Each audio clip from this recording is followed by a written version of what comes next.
se retrouve pour une nouvelle vidéo et aujourd'hui j'avais envie de vous parler des livres du BookTok. Alors oui, pour ceux qui ne le savent pas, je suis sur TikTok, n'hésitez pas à venir me suivre. D'ailleurs, oui, je fais ma propre promo. Donc, quels sont les livres dont je vais parler dans cette vidéo? Je vais vous faire un rapide... je vais vous montrer rapidement les livres dont je vais vous parler et puis après je vais me pencher sur les livres au fur et à mesure de la vidéo. Cette vidéo va durer un siècle, mais c'est pas grave. Je vais parler de Emma Green, Fais-moi une place, parce que Emma Green, je l'ai vu partout sur BookTok. Partout! Peut-être pas forcément ce livre, mais alors Emma Green, les livres d'Emma Green partout. L'Antiline de miel, la fameuse de Christian Lorraine. Si vous êtes sur BookTok, vous savez que c'est partout. Cohen Hoover, Cœur et âme. Cohen Hoover aussi est partout. J'aime même plus de Cohen Hoover, encore, parce que voilà. Celui-là, il a vraiment fait un buzz énorme sur BookTok. Spanish Love Deception, je l'ai jamais vu sur BookTok, mais c'est eux qui le disent. Voilà. Phénomène TikTok, c'est écrit là, mais je l'ai jamais vu sur TikTok moi. Mais c'est écrit hein, vraiment, je vous laisse voir. C'est écrit, c'est pas moi qui le dis, c'est le livre hein. Moi d'accord hein, j'en ai jamais entendu parler, mais d'accord. The Love Hypothesis, ça je pense que vous avez déjà entendu parler, la magnifique édition de TokTok, c'est aussi écrit au résumé que c'est un phénomène TikTok, vraiment, j'en sais presque un achat de vente. La nuit où les étoiles se sont éteintes. Parce que ça a fait le buzz aussi sur TikTok aussi, bah oui, autrement ce serait pas dans cette vidéo, ouais, je sais. Dernier, La maison au milieu de la mer Siluléenne. Et je vais commencer par celui-là parce qu'il est dans ma main, ça ira très bien. Alors, La maison au milieu de la mer Siluléenne, donc du coup c'est de T.J. Klune, je crois pas que j'ai dit tous les auteurs, mais au pire quand je reviendrai dessus, je redirai les auteurs. Alors je l'ai lu là en janvier 2023. Premier livre de 2023 que j'ai lu et ça a été un coup de cœur. Donc c'est bien, tu commences l'année, t'as un coup de cœur, t'as genre oh l'année elle commence bien et tout. Et oui franchement c'est génial, c'est vraiment une très bonne, un très bon roman parce que moi j'ai de la peine avec la magie fantasy, c'est quelque chose qui... J'ai de la peine, donc moi j'aime bien quand ça vient petit à petit. Et là c'est ce qui se passe, c'est qu'on n'a pas non plus genre tiens univers. J'aime bien qu'on me dise tiens univers. C'est plus sympa. Bon, c'est pas non plus un univers hyper fourni, c'est ce que j'apprécie aussi. Parce que les univers trop fournis, je me perds. Ouais, je me perds. Donc ça me va très bien. De quoi ça parle? C'est l'histoire de Linus Baker qui fait partie du ministère de Jeunesse de la Magie et son boulot consiste à aller visiter des orphelinats et vérifier qu'ils respectent bien les normes, les règles, tout ça, indiqué par le ministère de la Jeunesse Magique du coup. Et il va aller dans un orphelinat différent, spécial, parce qu'il habite les enfants les plus dangereux de leur univers. Et il va y aller, il va voir que cet orphelinat ne respecte pas les règles. Mais est-ce que ce serait pas mieux, vu que ce ne sont pas des enfants ordinaires? Peut-être reste mieux. C'est sa question finalement. Et c'est très bon parce qu'on a un magnifique développement de personnages, de tous les personnages, pas que de Linus, mais de tous les personnages existent, tous les personnages sont là, et j'adore, voilà. Vraiment, ça vaut le coup de découvrir, d'y aller, de se laisser tenter par la maison au milieu de la mer Siluléenne, voilà. Franchement, je valide ce phénomène BookTok. C'est validé par moi. Qui suivent pour valider, je ne sais pas trop, mais écoutez, je valide. Hein. The Love Hypothesis de Ali Hazelwood. Alors lui, vraiment, je l'ai pas pris tout de suite parce que j'avoue qu'au début, même si j'adorais les romances, j'étais un peu en mode genre, j'ai pas forcément envie de tenter, je ne sais pas, Et voilà, j'ai tenté finalement, j'adore, j'ai adoré. C'est pas un coup de cœur, mais c'est une très bonne lecture. Moi j'aime bien les fake dating, j'ai la trope des fake dating, j'aime beaucoup. The Spanish Love Deception, ça a été une déception pour moi. Alors il faut dire que les romances sont assez compliquées et je sais pas si vous vous disiez, voilà, romance, alors 600 pages, hein. Il se passe pas grand chose en 600 pages, hein. Vraiment je suis désolée mais j'ai pas accroché, j'ai pas trouvé que ça avançait, j'ai pas trouvé qu'il y avait... Alors, vous allez me dire, c'est peut-être du slow burn. Bah alors, j'en ai rien à faire du slow burn. Parce que putain, si c'est juste pour que ça... Non. franchement, genre tu le sais qu'ils vont finir ensemble ici. Pourquoi faire ça? Alors que tu peux faire genre ça. Je sais pas. Donc bon, trêve de bavardage, c'est quand même plutôt bien écrit, ça se lit assez rapidement, j'ai lu en 2-3 jours. Moi de manière, souvent les romans, je te les déglingue, hein, parce que vraiment, j'aime beaucoup, donc ça va, je suis pas non plus... Mais voilà, du coup c'est un 4 sur 5, donc c'est pas non plus une piquette de fou, mais je m'attendais à mieux et... par contre, est-ce que vous l'avez déjà vu sur le BookTok? Parce que moi, je l'ai vraiment jamais vu. C'est peut-être sur le BookTok américain, vous allez me dire, mais du coup, moi, je l'ai vraiment genre jamais vu. Hein. Vraiment, never sur BookTok. Mais bon, vu qu'ils disent que c'est un phénomène BookTok, bah, je vous le montre. La nuit où les étoiles se sont éteintes de Nin Jorman et Marie Alino. Alors, c'est un 5 sur 5 déjà pour la note. Ce n'est pas un coup de cœur parce que j'avais trop d'attentes envers cette chose. Envers ce livre, envers l'histoire, envers tout. Et j'ai trouvé l'histoire très sympathique. Rien pour moi de révolutionnaire ou de transcendant, juste c'est très bien, ça se lit très bien, c'est très bon, voilà, je sais pas. Enfin, en fait, je pense que on m'a tellement dit des choses dessus, genre en mode genre tu verras, ça c'est trop bien et ça c'est trop bien. On va pas forcément spoiler les livres, mais il y a des choses que je pense que j'aurais préféré découvrir de moi-même. Et c'était pas forcément, du coup, c'était pas des spoils, mais c'est des choses qui m'ont du coup vachement gênée du coup dans ma lecture de les savoir déjà en fait, d'une certaine manière. Et je trouve ça dommage. Donc je pense que si vous devriez lire La nuit aux étoiles se sont éteintes, c'est un petit peu à l'aveuglette. Parce que je trouve que c'est bien de se lancer dedans, il faut juste savoir que c'est une romance MM. Parce que, je sais pas pourquoi il faut toujours prévenir, mais bon, si je vous préviens, hein, voilà, c'est une romance MM, voilà. Vous en faites ce que vous voulez, mais... jamais plus de Colleen Hoover, je l'avais lu l'année dernière. Ah oui, alors là, ça commence à dater, mais bon. Je fais cette vidéo pour dire tous les livres que j'ai lus de BookTok, donc autant déplater un peu. Alors, c'est une romance toxique, je préfère le prévenir. À chaque fois, je me dis c'est peut-être un spoil, mais en soi, je préfère quand même prévenir. Je veux pas traumatiser des gens en fait. Donc oui, c'est une romance toxique, voilà. Et il faut faire du coup assez attention. Mais c'est quand même important du coup d'en parler, de montrer ce qu'il existe comme romance toxique.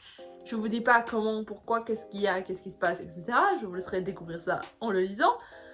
Et voilà, c'est je pense un des plus beaux livres que j'ai lu parce que la plume de Colleen Hoover, mais waouh, qu'est-ce que c'est bon, mon dieu. Et je pense que même si on n'est pas forcément adepte de romance, je pense que Colleen Hoover, mon dieu, c'est un page. Je suis désolée, mais je n'ai lu que 2 pour l'instant. Et les 2, vraiment, je te les ai déglingués en 2-3 jours. Je peux pas le lâcher quand je commence, c'est difficile de lâcher, genre. Le problème, c'est genre, je lis genre 50 pages. Après, je dis, oh putain, je dois bosser, donc je bosse. Le lendemain, j'ai congé. Je te finis tout le reste. Celui-là, je l'ai lu dans ma vidéo. Je l'ai lu plus en 24 heures. Donc, je l'ai lu d'une traite. Et ça m'a pas gêné tellement c'est addictif, mon dieu. Cœurs et âmes de Colleen Hoover. Toujours. Alors là, je peux un peu plus m'éparpiller sur la romance parce que l'autre, j'avais un peu peur de spoiler. Là, je peux totalement me laisser aller parce que pour que je spoil, il faut le faire. Hein. Donc, c'est l'histoire de Bayeux qui vient de perdre sa mère, mais ça la touche pas plus que ça. Et elle va aller elle va aller vivre avec son père qui n'est pas au courant que sa mère est morte. C'est une longue histoire, donc bon, ok. Partant de ce principe-là. Et elle va donc découvrir une vie où elle est plutôt bien traitée, où elle a tout ce qu'il lui faut, parce que quand elle vivait avec sa mère, vraiment, elle était un peu au bout du gouffre. Là, elle est largement au-dessus du gouffre. Je sais pas si vous voyez la métaphore. Et donc là, elle va aussi elle va se faire des amis, et peut-être même un peu plus, n'est-ce pas? Mais du coup, c'est une petite romance de vacances. Mais est-ce que finalement, ce serait plus que ça? Est-ce que finalement, ce serait pas plus? Hein? Est-ce qu'on partirait pas sur un peu plus que ça, d'ailleurs? Hein? On ne sait pas. Tu ne sais pas ce que tu peux ressentir à l'avance. Nous non plus, on ne peut pas savoir. Et on ne peut pas savoir non plus tout ce qui peut se passer dans ce livre. Parce que, mon dieu, qu'est-ce que c'est bon. Mon dieu, voilà. Bon, on le sait, hein, dès que le personnage arrive, on sait que c'est avec lui qu'elle va finir. Ça, c'est un peu comme dans toutes les romances. Mais ce que j'aime avec l'univers, c'est tout le reste. C'est-à-dire les intrigues, les personnages, tout ça, genre, ça se passe bien. Bon, j'aime toujours pas la couverture, mais ça c'est personnel, hein. Peut-être que vous adorez les têtes de mort, moi vraiment j'aime pas trop. Mais finalement j'oublie et de loin c'est très beau. Comme ça là, comme ça on voit pas trop les têtes de mort, ça me va très bien. Voilà. L'anti-lune de miel qui a été un 4 sur 5, j'ai aussi eu trop d'attentes envers ce truc et ça m'a genre un peu saoulé parce que genre il y avait trop de coïncidences, genre je vous jure, genre alors je repose des trucs parce qu'il faut quand même une combinaison de choses pour que ce soit possible, hein. Nous avons 2 jumelles. Donc déjà il faut avoir des personnes jumelles. Ensuite il faut qu'elles se ressemblent toujours quand elles soient adultes. Parce que ça c'est encore différent, parce que souvent même s'il y a des jumelles et qu'elles s'aiment pareil quand elles sont petites, mais des fois quand elles sont adultes, genre il y en a une qui s'est teint les cheveux ou ce genre de choses, c'est possible, ça arrive. Parce qu'elles ont pas forcément toujours les mêmes goûts, que ce soit en termes de vêtements, en termes de... Voilà, tout ça, en termes de... tout ça. Bref.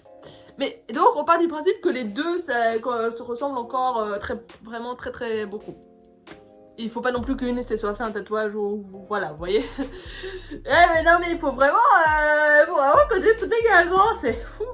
Donc bon, déjà, ce postulat là. Une des jumelles va se marier. Jusque là, pourquoi pas. La jumelle se marie. Elle fait un buffet, elle invite bien sûr sa soeur, c'est logique.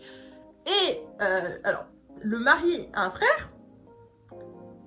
Et le frère et la jumelle de la mariée, vous voyez, ne s'apprécient pas. Vous voyez, ils s'aiment pas trop, bref. Et ils vont s'embrouiller et ils vont être les seuls à pas bouffer du buffet, ce qui vont faire que tout le monde va tomber malade, sauf ces deux-là.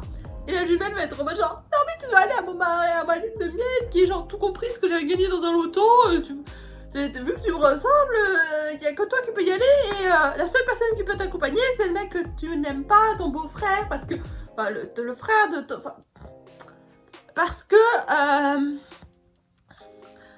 a le même nom de famille du coup et que vu que j'ai réservé pour nous deux, voilà, tu peux aller que avec lui. Et est-ce que ça te dit du coup un voyage de rêve pour Maui? Ils vont dire oui les deux. Ah bah oui, donc paysage paradisiaque. Ce qui peut amener à du rapprochement, n'est-ce pas?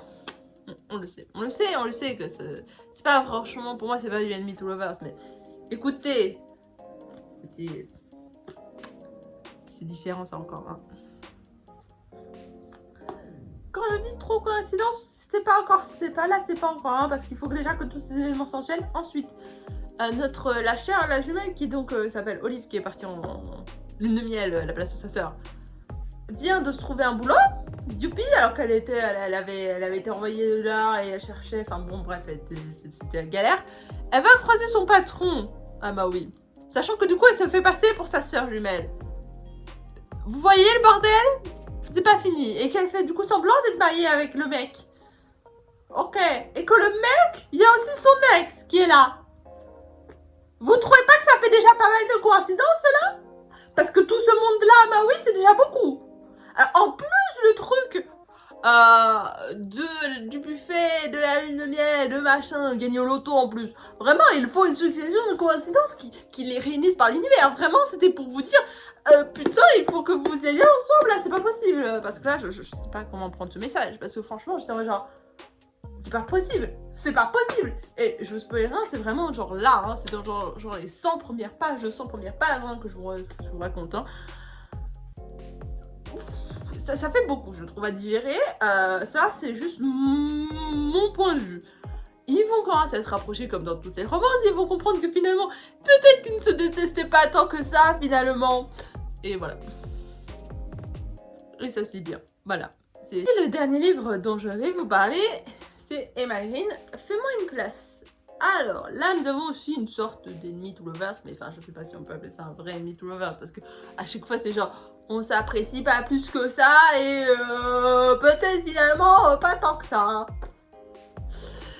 Donc, de ce que je me souviens, parce que ça fait déjà pas mal de temps que je l'ai lu, mais c'est l'histoire de cette fille-là qui va genre vivre avec une mamie pour je sais plus trop quelle raison, mais elle va vivre avec une mamie et son petit-fils, ouais, son petit-fils ou son fils, un des deux, mais qui a à peu près son âge. Et donc du coup ils sont à moitié coloc et le fait de toujours vivre ensemble, finalement, est-ce que ça nous rapprocherait pas un peu? Et il faut aussi du coup qu'elle se fasse une place dans cette famille, dans cet endroit-là. Et une place aussi dans la scène, parce qu'elle chante. Et voilà. C'est à peu près, ce que ça parle. Je n'ai pas envie d'en dire plus parce que ça se lit bien. Et je pense qu'il faut quand même ne pas trop savoir pour apprécier. Parce que si tu sais déjà ce qui se passe, ben, ça ne vaut pas trop la peine de le lire. Je pense que voilà, ça a été un 5 sur 5, une très bonne lecture. Et ça vaut le détour. Pour moi, la plupart valent le détour. Si ça peut vous plaire, voilà, la plupart sont plutôt bons. J'ai en tout eu que 3 coups de cœur, les 2 Colleen Hoover et La Maison au milieu de la mer masculine.